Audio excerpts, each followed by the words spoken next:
नमस्कार मित्रांनो, आज मी तुम्हाला घेऊन चाललो आहे मुंबईला पाणी पुरवणाऱ्या महत्त्वाच्या तानसा धरणाच्या बॅकवॉटर परिसरात. पण ही फक्त निसर्ग भ्रमंती नाही, हा एक वेगळ्या जगाचा अनुभव. या प्रवासात मी एकटा नव्हतो, माझ्या सोबत होते माझे जिवलग मित्र संतोष जाधव सर.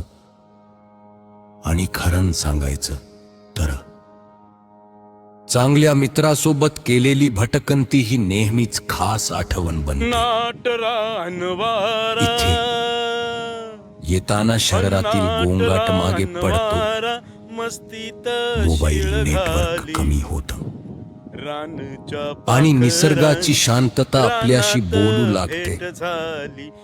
रस्त्यात आम्ही दोघं चालत होतो, कधी निसर्ग बघत, कधी आयुष्याबद्दल बोलत आणि कधी फक्त शांततेचा आनंद घेत. या भागात आदिवासी बांधवांची छोटी छोटी वस्ती आहे. साधं जीवन, पण मनाने खूप श्रीमंत माणसं.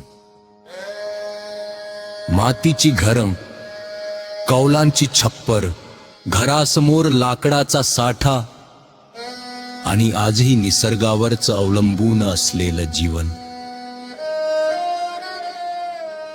इथे राहणाऱ्या लोकांच्या चेहऱ्यावर संघर्ष दिसतो, पण त्याच बरोबर समाधानी दिसतं. त्या लोकांना पाहून आम्ही दोघं काही वेळ शांत झालो, कारण एक गोष्ट मनाला लागली.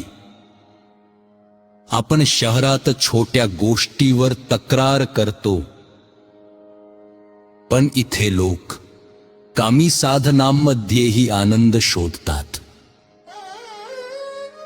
तानसा धरणाचं पाणी दूर मुंबईसारख्या महानगराची तहान भागवतं,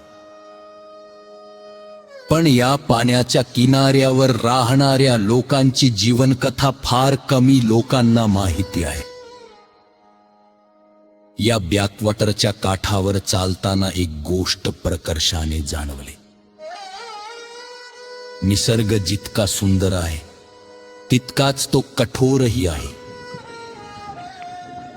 पावसाळ्यात हा परिसर पूर्ण बदलतो.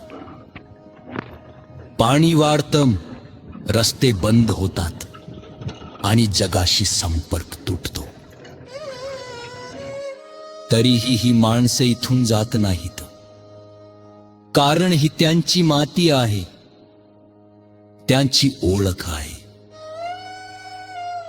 इथली लहान मुलं अजूनही मोकळ्या मैदानात खेळतात. मोबाईल पेक्षा त्यांना निसर्गाची ओढ जास्त आहे. ते दृश्य पाहताना संतोष सर म्हणाले, खरा आनंद कदाचित इथेच आहे.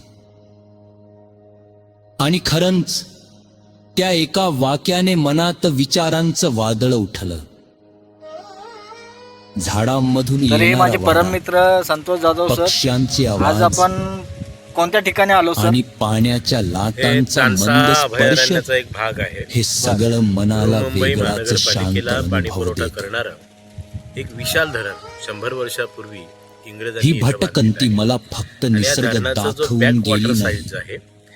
या साईटवर तर जीवनाचा खरा अर्थ पर्यटन शिकवून. बघण्यासाठी जंगल कमी भटकंती असलं करण्यासाठी आम्ही दोघं मित्र तरी आलो. समाधानात राहणं, पाटील सर कोल्हापूर आणि मी संतोष जाधव शाह. निसर्गाचा आदर करणं आणि माणुसकी जपणं. कधी कधी असं वाटतं आपण प्रगतीच्या नावाखाली खूप काही मिळवणं, पण अशी साधी शांतता हरवली. या प्रवासाने एक गोष्ट नक्की शिकवली. जग बघायचं असेल तर फक्त शहर बघू नका, गावं बघा, आदिवासी वाड्या बघा. तिथे जीवनाचं खरं विद्यापीठ आहे. आजचा हा अनुभव माझ्यासाठी फक्त ट्रिप नव्हती, तर एक आठवण होती. एक शिकवण होती आणि एक मैत्रीचा सुंदर क्षण होता. अशा प्रवासात ठिकाण लक्षात राहतात, पण त्याहून जास्त लक्षात राहतात सोबत चालणारी माणसं.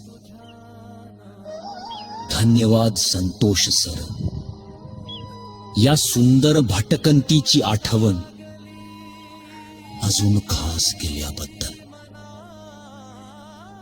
निसर्ग जपा, माणसं जपा आणि अशा ठिकाणांना भेट देताना त्यांच्या संस्कृतीचा आदर करा. जर तुम्हाला असा निसर्ग अनुभवायला आवडत असेल काही पाऊल वाटा. तर अशा ठिकाणं जरूर भेट द्या, पण स्वच्छता राखा, प्लास्टिक टाकू नका. कारण निसर्ग आपला नाही, आपण निसर्गाचे आहोत. धन्यवाद मित्रांनो. अशाच वेगळ्या ठिकाणांच्या भटकंतीसाठी व्हिडिओ आवडला असेल तर लाईक करा, शेअर करा, पण चॅनलला सबस्क्राईब करायला विसरू नका. पुन्हा भेटूया एका नव्या प्रवासात, एका नव्या अनुभव.